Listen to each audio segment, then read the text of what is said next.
Hello, everybody, and welcome again. We are actually beginning number 37 in a treatise on white magic video commentaries. But right here, just to reread this fifth rule so we have it in mind what we're dealing with. Three things engage the solar angel before the sheath created passes downward: the condition of the waters, the safety of the one who thus creates, and steady contemplation. Thus are the heart, the throat, and eye allied for triple service. So then going over here to where we were on page 163, we've talked about the safety of the one who thus creates a little bit. And the dangers, it says here, there are forms of thought unencumbered by much desire matter, which failing to pass downward poison the man on mental levels. So we have here the first of the dangers is the idée fixe, which is like an entity really, and terrorizes its creator. And then we have the possible multiplying of thought forms so fast that the light of the soul fails to penetrate, and it's kind of like a suffocation process, spiritually considered, and with health effects. The man is smothered, is suffocated by his own thought forms, and succumbs to the miasma which he himself has engendered. This takes us then to video commentary number 37. Or again, there are lines of thought which draw forth from the emotional body a reaction of a poisonous nature. So this is like, well, let's call this like number 3. Let's see.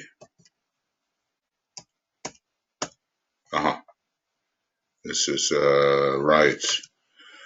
1, 2, 3.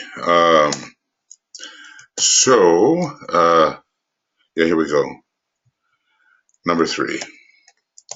Or again, there are lines of thought which draw forth from the emotional body a reaction of a poisonous nature. DK has talked about these sort of psychopathologies which make the first and fifth ray man untouchable, the brooding second, fourth, and sixth ray man dangerous once he reveals that upon which he has been brooding, unless it's of a positive nature. And then also the third and sixth ray type tend to impose their thought on others and become, extremely tiresome and overbearing. So a certain line of thought is followed by a human being in relation to his brethren. It breeds hatred, jealousy, and envy, and works through into manifestation in such a manner that it produces those physical plane activities which cause the death of their creator. So it's not only what we do, it's what we think. And thinking is a form, we might say, of doing. So just getting rid of some extra clutter here. There are things that just slow us down. This may be literal, as in the case of murder, which is in many cases the result of crystallized intent, or it may result in disease. All right, so, and of course, obviously, it's possible to work out in such a way that others are harmed as well as oneself. So the safety of the one who thus creates, yes, this is a question of his safety, but also the safety of others. Pure thought, right motive, and loving desire are the true correctives of disease. And where the desire for these, which does animate many, is raised to constructive thinking, there will be the gradual elimination of disease. Well, this is very appropriate to think about. Let's repeat it. Pure thought, right motive, and loving desire are the true correctives of disease, and where the desire for these, which does, in fact, animate many, is raised to constructive thinking, there will be the gradual elimination of disease. And this, let's see. Whoop. Okay, let's see if I can get this to work properly.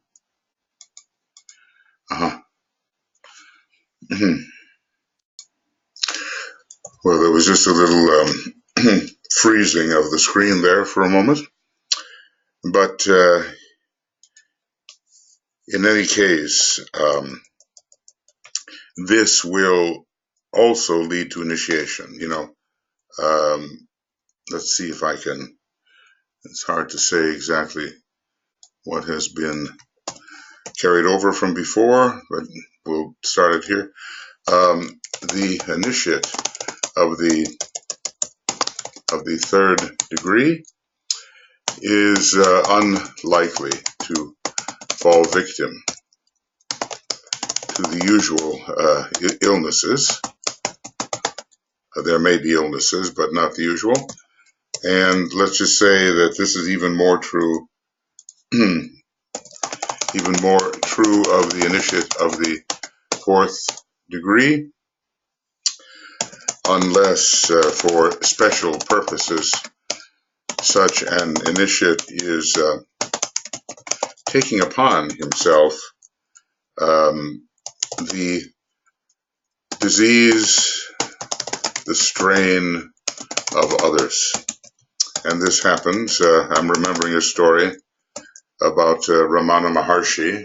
Now, maybe, from the point of view of the Southern Indian school, he could have been considered a master.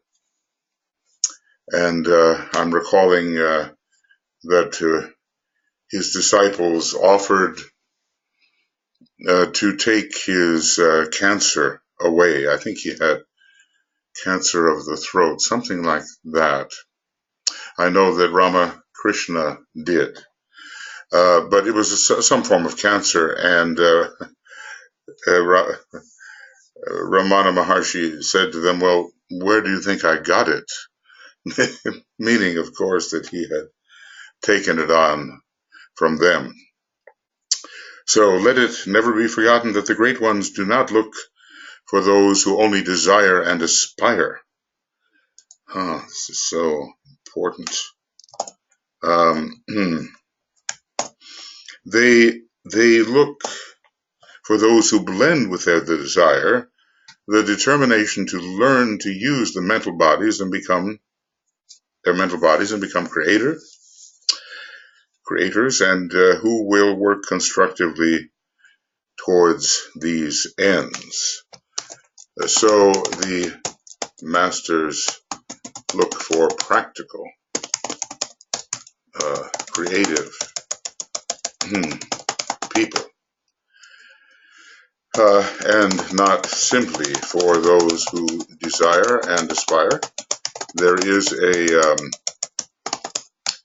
veil associated with the etheric body, and it is called the veil of aspiration, and it blocks true action, because we rest back and we are, satisfied with aspiration alone. The veil of impulsion, the veil of distortion, the veil of separation, and finally the veil of aspiration. All of those veils have to be destroyed so that the plan of the soul can come through the various vehicles and the etheric body in the right manner, without being disrupted or sidetracked. So we have here problems when the mental creation does not descend in the proper manner, clothing itself with the correct desire energy and the correct vital energy, and finally make its appearance upon the physical plane, either by normal means of the active external man, or in the case of the system and thought promoted by this book,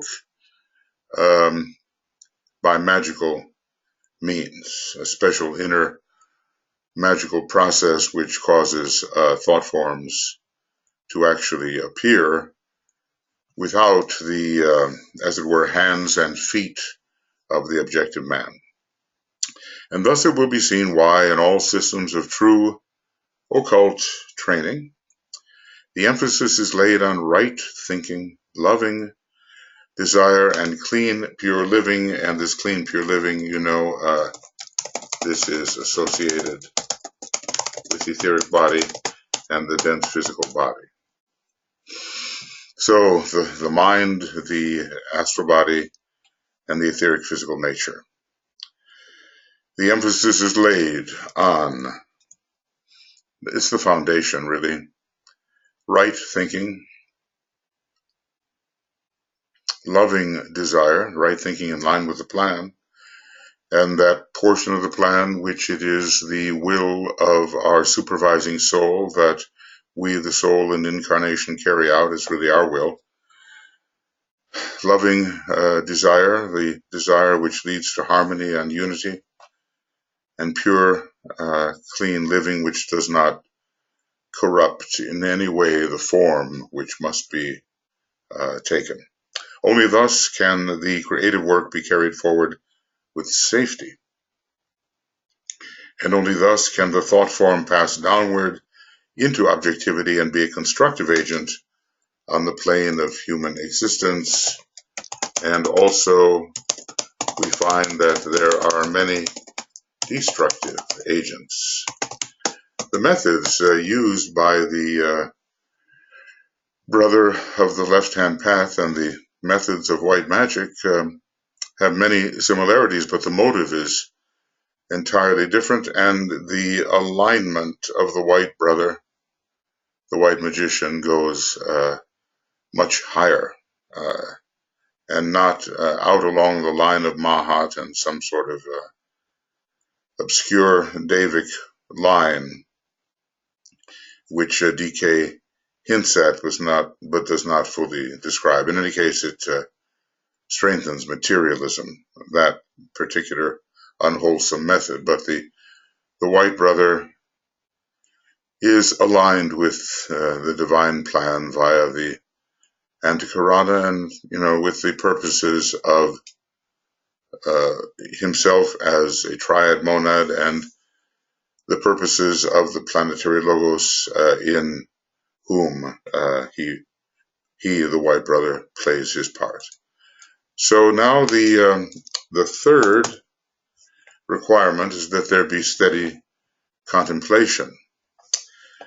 We've talked then about the safety of the one who thus creates and the condition of the waters. So I'll tell you what, maybe I make these we'll come back to the idea of the condition of the waters, and that will be, I think, in Rule 7 and Rule 8. And, magic is a serious business, we've been led to understand, and a dangerous one for the unprepared, the unwary, the careless, We don't want to be any of those things. We want to be well prepared and rightly motivated, equipped to do this work. So the study of steady contemplation comes next.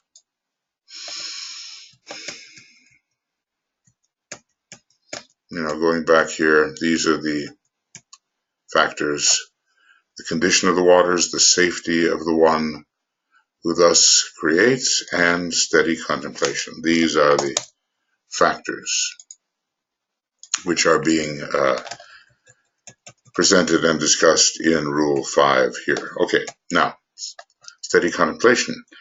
You will note here that the word meditation is not used, and the thought is a different one. The meditation process involving the use of thought and the mental building of the form so that it can be completed and rounded out and in line with the thought form of the disciples' group of co-disciples, and therefore with the plan. Now that's very interesting, because if it's in line with the disciples' group of disciples, it will be in line with the plan, assuming that group to be a wholesome one, has been completed to the best of man's ability. So the building process, let's just say, the building process has been completed as far as the thought form goes. Now he must, with steadiness, contemplate that which he has created, and with equal steadiness, inspire it with the needed life so that it can fulfill its function. And this life may well relate to the vitality of the etheric body.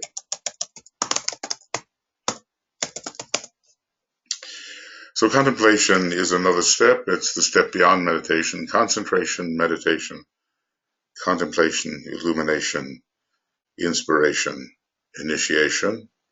And then I take it a little further, universalization, identification, from Leo to and through Pisces. So in meditation we do a lot of thinking and reasoning, as we would expect in a Mercurian sign like Virgo, but Libra is different. He ceases to reason, to think, to formulate, and to build in mental matter. This part has been done, and it's good and necessary, and is only part of the process. The process continues. He simply pours his life into the form and sends it forth to carry out his will.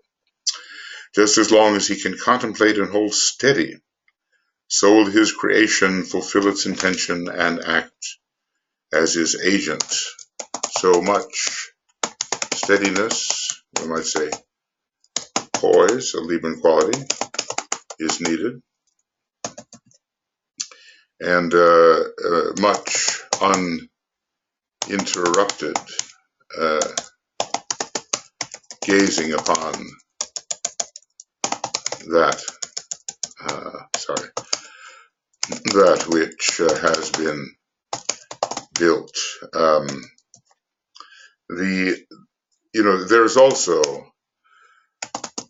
a gradual overcoming of the distance between himself and the form created.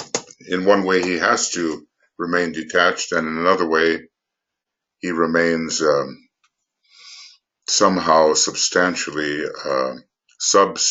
identified with that form, just as when we contemplate others, we don't just think about them, we learn gradually to identify with them as them, because we know that we are everywhere. Harmlessness, so connected with Libra, is the condition of the life of the man who realizes himself to be everywhere. So this is, so we are having a condition of focusing and energizing. And the eye is very important in this process. Well, several of the centers are involved, as we will see, allied for triple service: the heart, the throat, the eye. Just so long as he can focus his attention on the ideal for which he created his thought form, and can link the form and the ideal together in one steady vision. In other words, ideal has much to do with the direction in which the thought form must, as it were, travel. So if the ideal is maintained, we will have the creation of an inspired thought form. So, excuse me, if he can link the form and the ideal together in one steady vision, just so long will it serve his purpose and express his ideal. Now, you know, the Creator, in a way, and for a time, has to keep his eye upon his creation, because the eye is an integrative energy or force. And DK has just given us a big hint, and he seems to say, so herein lies the secret of all cooperation with the plan. We do not allow our thoughts to be separated from the idealism that created them. Now remember how high idealism really is. It's found on the fifth subplane from below of the Buddhic plane. If I can just go there to remind us of this. Okay. There we go. Idealism, there it is. The third subplane from below, and the fifth from third subplane from above, and the fifth from below, and it is the highest of the cities of the powers about which we are educated at this point.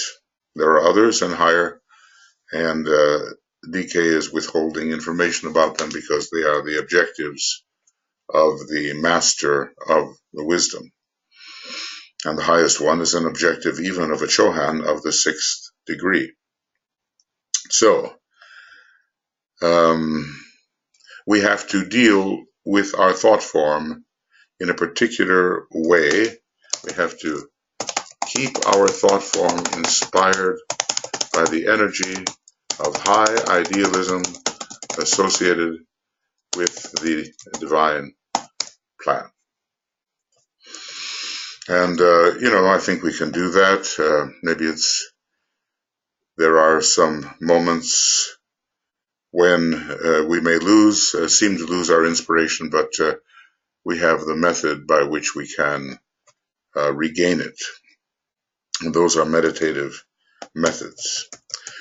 We will now study for a while the words heart, throat, and eye, for they have a peculiar significance. These three form the apparatus to be employed by all disciples during the world cycle, which is so rapidly coming. We might say, in order to make sure that the disciple can perform his or her task. Heart, associated with buddhi, throat, associated with mentality, and the eye, you know, associated with various levels. It's the ajna center, and can be associated with the integrating personality, but also we can carry it farther and relate the ajna center to the entire spiritual triad. So synthesis of different kinds comes through the heart and the eye. I'm recalling in the old days, Alice Bailey created a couple of lesson sets in the Arcane School, and the first one was called, and it had a lot to do with Agni Yoga, the doctrine of the eye, and there's still some sort of possible separation and objectivity involved in that doctrine, but then follows the doctrine of the heart, which leads to the true synthesis, recognizing the identicality of life or being, which animates any object. So subject and object finally are experienced as one, and even through the right kind of contemplation through the eye, this can happen. there is not yet a very large body of disciples in incarnation at this time, excuse me, and that the apparatus with many who are functioning on the level of discipleship is but an embryo is profoundly true. So this is a realistic look at, where we are. Maybe not sufficient number and not sufficiently equipped, and insufficient number of disciples who are insufficiently equipped for carrying out in fullness the indications here offered, or let's just say here discussed. It should be remembered, however, that the world cycle has only just been inaugurated and will cover a vast period of time. This world cycle has to do with Aquarius and may refer to the lesser equinoctial,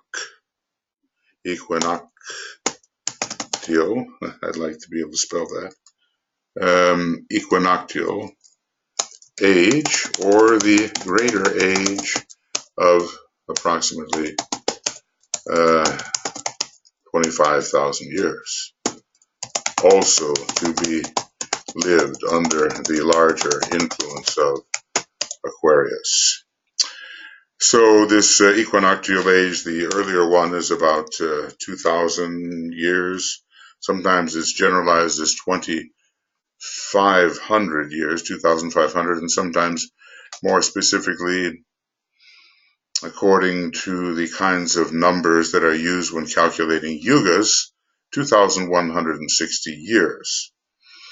Those yuga numbers seem to have a lot to do with our solar system, at least, and we cannot say they are only planetary, because finally they demonstrate as the duration of our solar system 311 trillion 40 billion years. And that's a stupendous figure that Blavatsky says is real, and one day we will know for certain about the reality of that figure. Right now it has to be maybe something of an hypothesis. Now, this is one of the interesting things that he says. Of course, the numbers have increased. So it should be remembered, however, that the world cycle has only just been inaugurated. I think he's speaking in generalities here. We might say even the arrival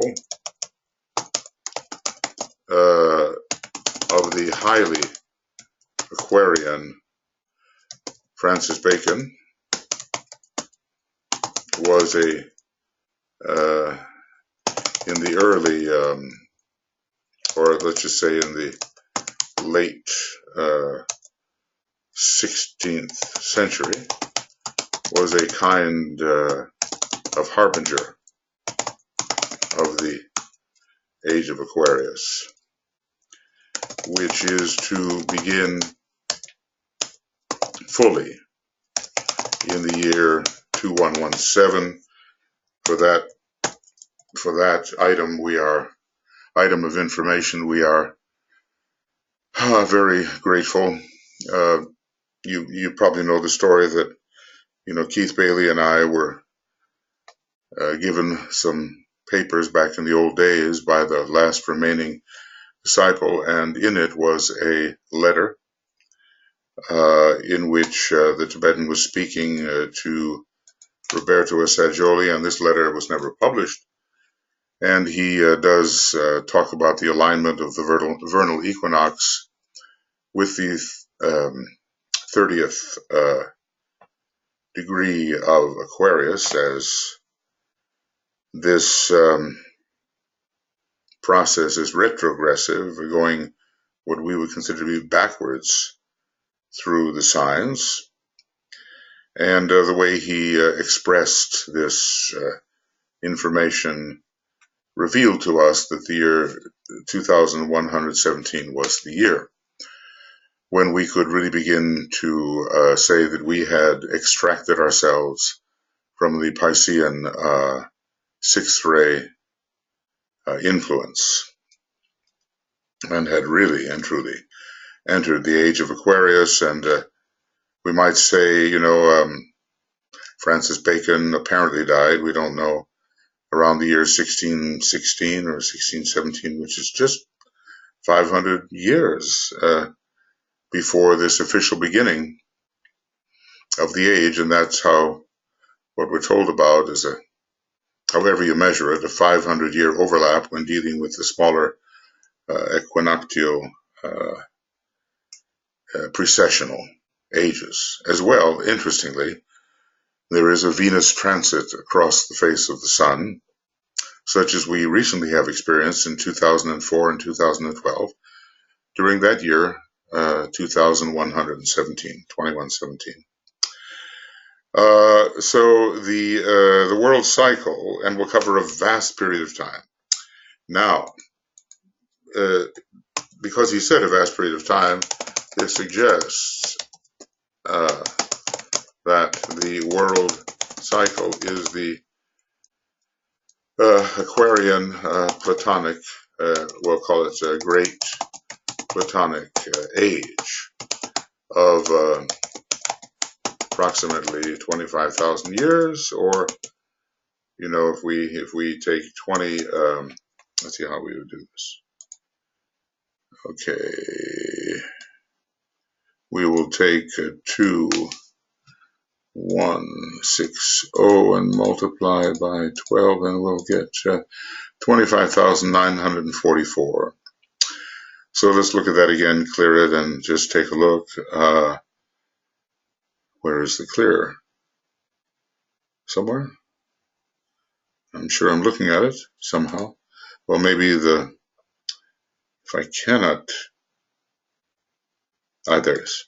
Okay, so it's 2160, which is half of 432, very important number, times 12 equals 25,920. That is the correct one. All right, or let's just say 25,920 years. The Tibetan has his reasons for rounding off the duration of these cycles, and maybe some time we will know why. I suspect it's because of the overlapping periods, which in the case of these, the very large cycle, involves an overlapping period of maybe some 5,000 years between great Platonic years of what he generalizes as 25,000 years. So from 500 for the lesser equinoctial ages or precessional ages to 5,000. And who knows whether we get into a continuation of those overlaps in much, much larger figures. But I think he would be justified in saying we'll cover a vast period of time if, in fact, we are dealing with a period of some 25,000 or almost, in one case, 26,000 years. This was interesting to me when I read it because I figured, it's written, in the early 30s or late 20s, and it shows the small number of real disciples. I assume he means, he's meaning accepted disciples, ruled, as one of my colleagues put it, largely by Mercury and Saturn. By the time you reach accepted discipleship, Mercury and Saturn are very important. There are only about 400 accepted disciples in the world at this time. That is, men and women who really know they are disciples and know what their work is and are doing it. So, you know, that's almost 100 years ago that this was written, or maybe 90 years ago, maybe a little less. And I'm sure the number has grown greatly because there's been a huge wave of consciousness which has swept over humanity, a huge wave of leading to the elevation of consciousness in so many people, and plus the Tibetan's books, more widely read by people than we can imagine, he tells us, will have alerted quite a number of people to who they really are. So it's not just about the work that is being done. I mean, I guess one can be an unconscious and very useful disciple, unconscious that one is a disciple, and yet having relinquished perhaps one's inner knowledge of these things, and still not, according to this definition, be what's called a self-knowing accepted disciple.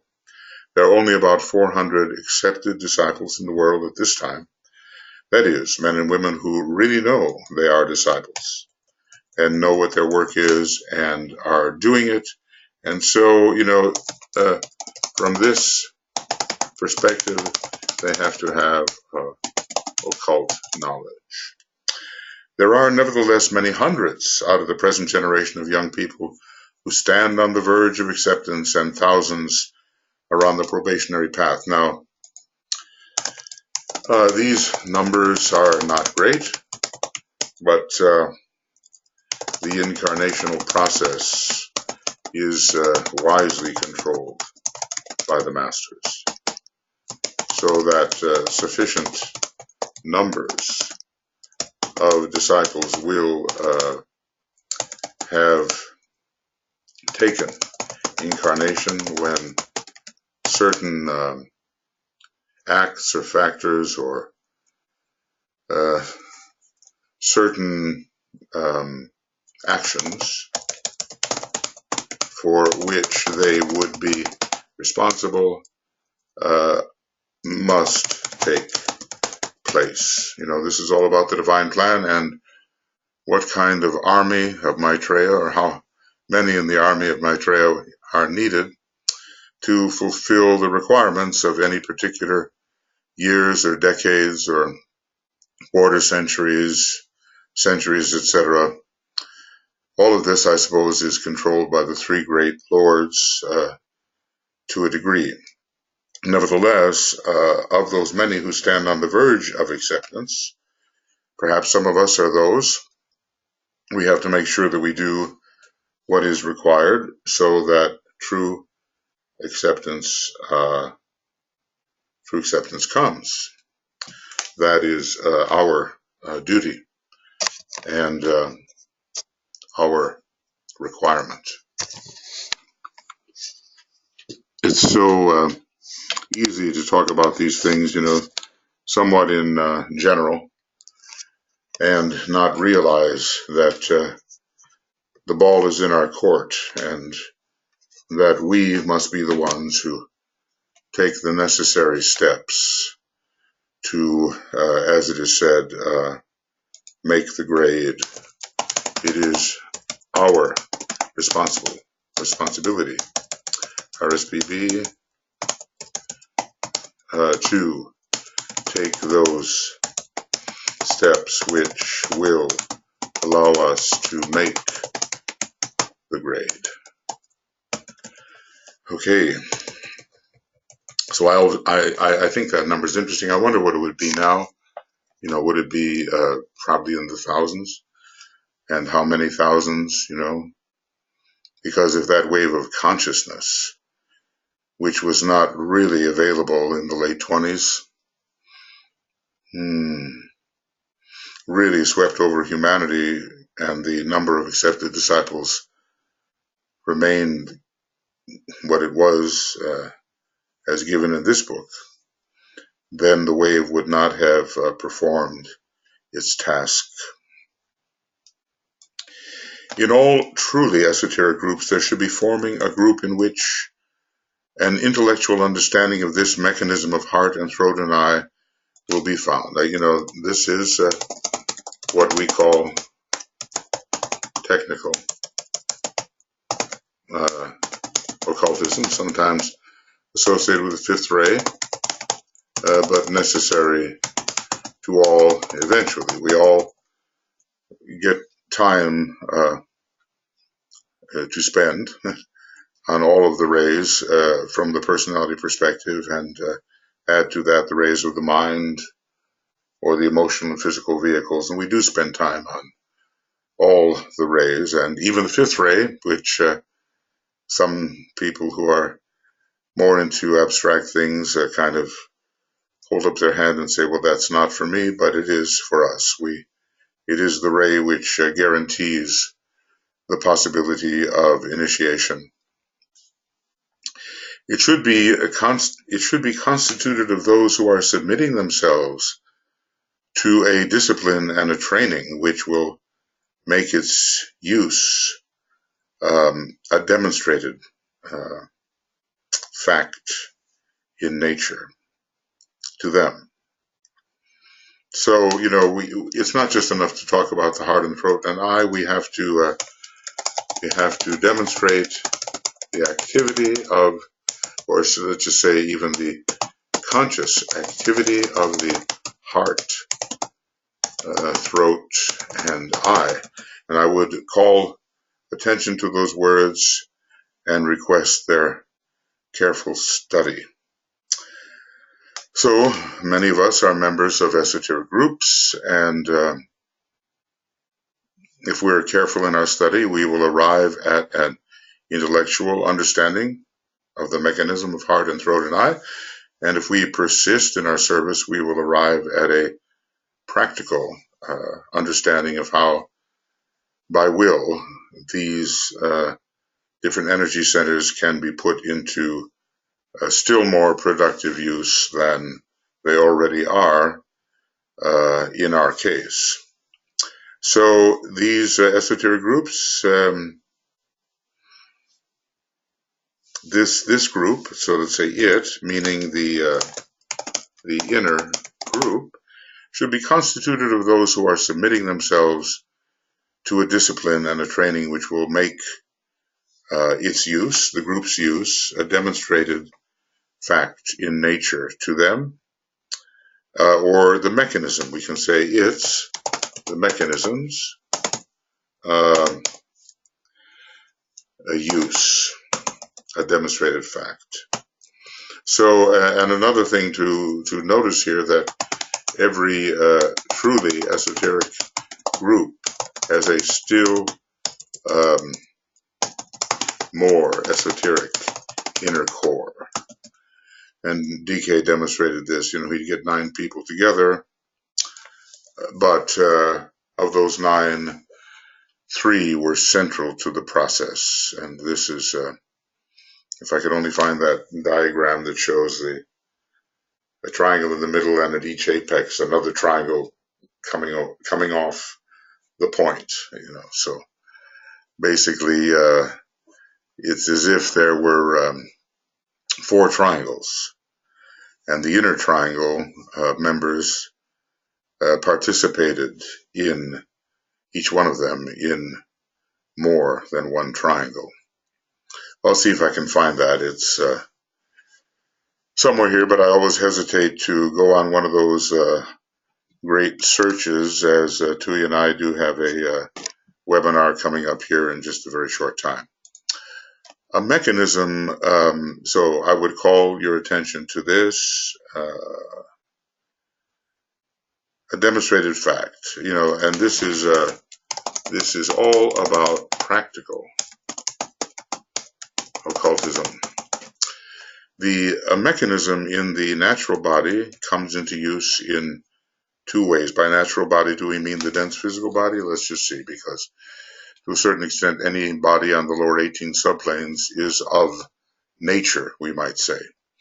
A mechanism in the natural body comes into use in 2 ways. First, its use is involuntary, and there is no comprehension of how or why or when the apparatus is used. In other words, we hear, we see, we feel, etc. and this we do naturally. So we can say here, we use these senses naturally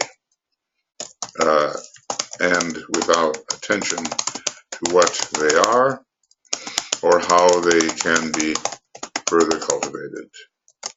An animal employs a mechanism analogous in many respects to that employed by human. He sees and hears and functions organically along similar lines to the human, but lacks the mental understanding and the linking of cause and effect, which are characteristic of the higher kingdoms of nature, at least the conscious linking. I think that in animal learning,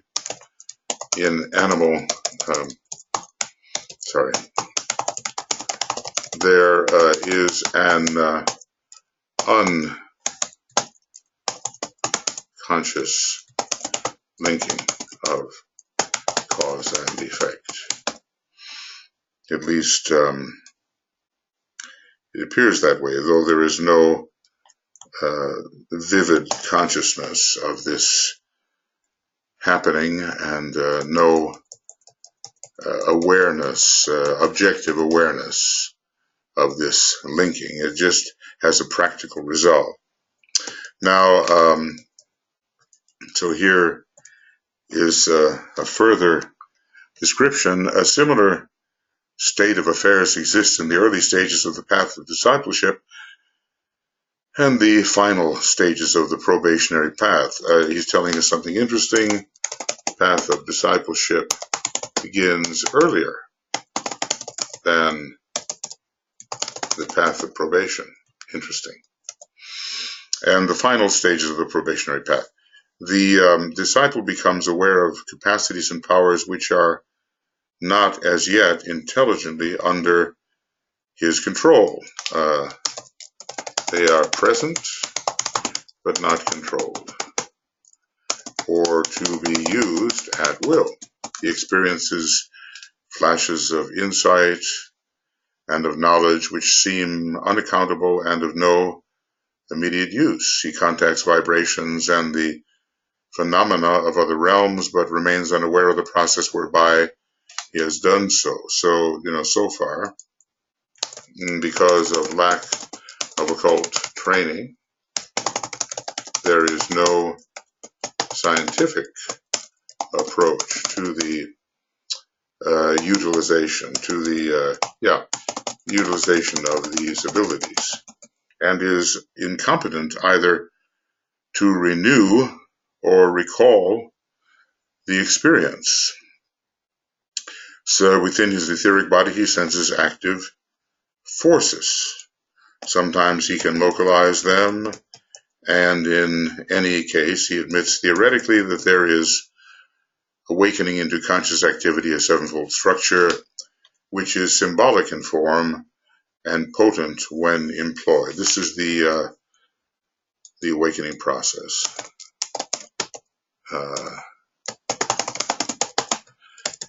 We all go through this, and there is always a fresh frontier.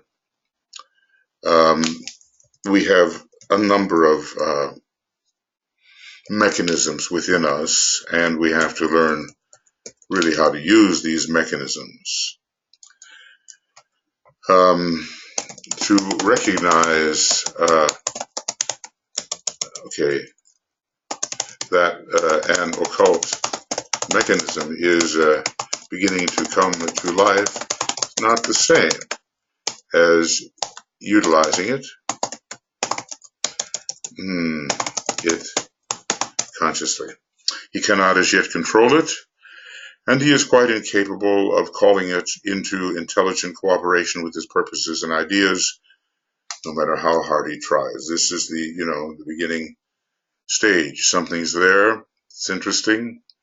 It's unpredictable. I don't know how it happened, what triggered it, and I cannot at will and with knowledge call it into activity for my concentrated purposes. All that he can do is to register such phenomena and keep a record of these experiences, bearing always in mind that in the early stages of his unfoldment, only the coarsest and most material of the vibrations will be registered upon the brain consciousness. So this discussion is all about growing in receptivity as discipleship progresses. Ever more, or let's just say the receptivity of ever more subtle vibrations. Okay. So this is where we are. He, that's we, he simply has to wait and to bring his mind to bear upon the purifying of his vehicles and the elimination of all that he recognizes as liable to distort his vision. Okay, I see that, well, I did think that I never had the plural. And it's even a popular word, vibes. Okay.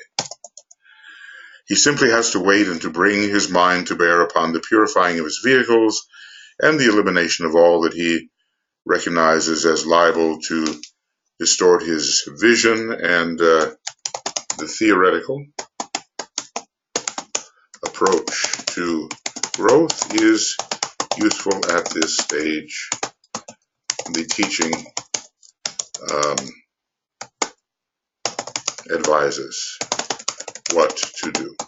This period may be long or short according as the aspirant is entering into the subjective consciousness for the first time, or is taking up the thread of an older and partially achieved undertaking, and this would be recapitulatory. And I think, we recognize when we can do certain things, and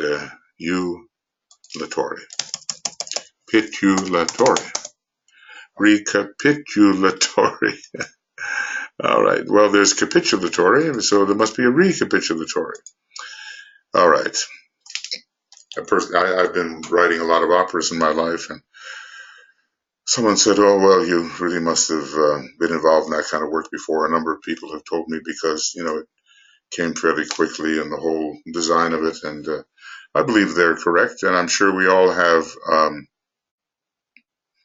those kinds of activities which are supported by some degree of previous exposure to them, some degree of success with them.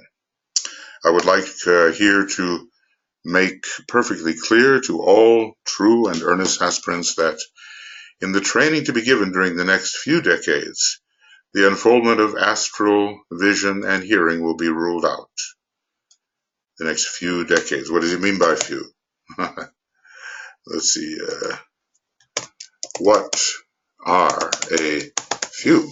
Some people are very happy about these astral visions and astral hearing, but they can be inhibitory of the higher types of developments which the masters really want to see take place in our consciousness, or if it exists, will eventually have to be overcome. Now that, he's talking about these visions, these visions and these auditory phenomena, P-H-E-N-A, that should be the plural. Let's see if I've got it. P-H-E-N-S. Well, I'm going to also phenomena. I'll do it that way too. So these phenomena are dealt with as if they are obstacles, are treated as if they are obstacles. Now, the usual psychic doesn't think that's the case. Anything inherited from the Atlantean past is considered to be useful and could be if the higher psychism takes over with it. But oftentimes there is a simultaneous involvement in higher and lower at a certain point. That's reasonable, but sometimes there's simply an engagement in the lower, and it does obscure the development of the higher. The true disciple has endeavored to center himself on the mental plane with the object in view of transferring his consciousness still higher into the wider, inclusive awareness of the soul. But what really is soul awareness? And do we recognize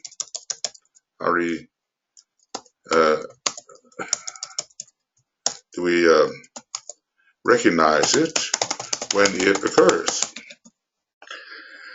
So we're trying to get into the higher nature of the psyche and away from those animal-related abilities which long ago in Atlantis were the object of our attention. Still, they are new to us when they recur after so many years, and so we treat them as something quite wonderful and marvelous when in fact it is a recapitulation. Their appearance is a recapitulation of something that happened long ago.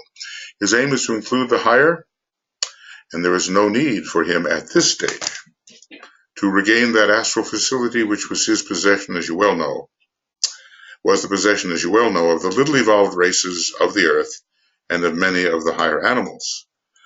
So this statement puts various abilities in proportion.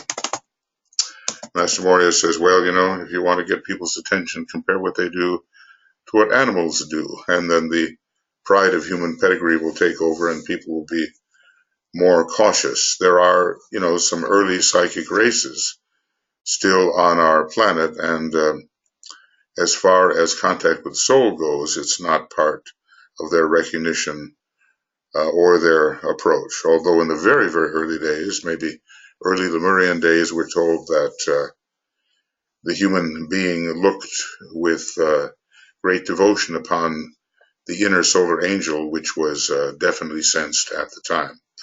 And later that kind of sensitivity was lost. Later on, when adeptship has been reached, and let's make that he can function on the astral plane should he so choose.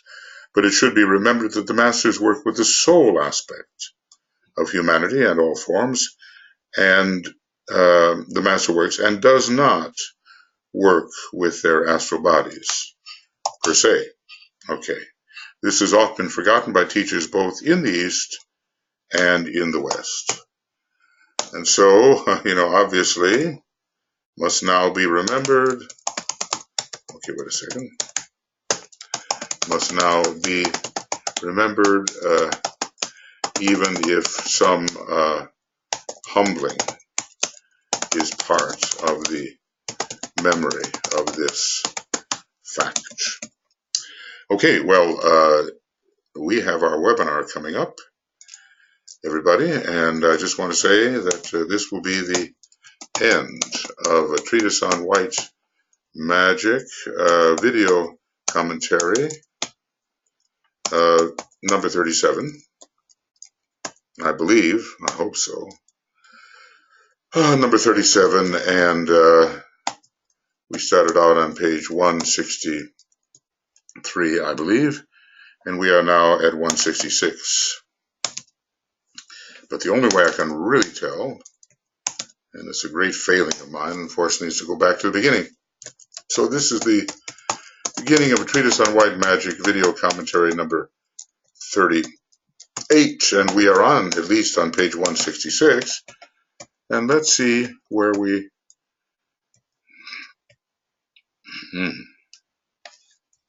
I think we're where we really began. Yeah, well, we were on 163. So to 166. I know I'm filling these things in as we go, but in blue, better than red, I think sometimes. Less shocking, more smooth. All right, let's say that that's the end of our program here, and we will continue when it is possible. I would say that we are roughly 1/3 of the way through the book, but of course a lot of discretionary time is needed to keep up this kind of work, and things can get quite busy. Thank you for participating, thinking, and once the first listening is over, then comes the opportunity to really go through the video, stop it where you want to think more, then go on, stop it again where you want to think more. It can take a while, and this can be done in study groups or on your own. So all the best to you, and we'll talk to you soon as we move forward. Bye-bye.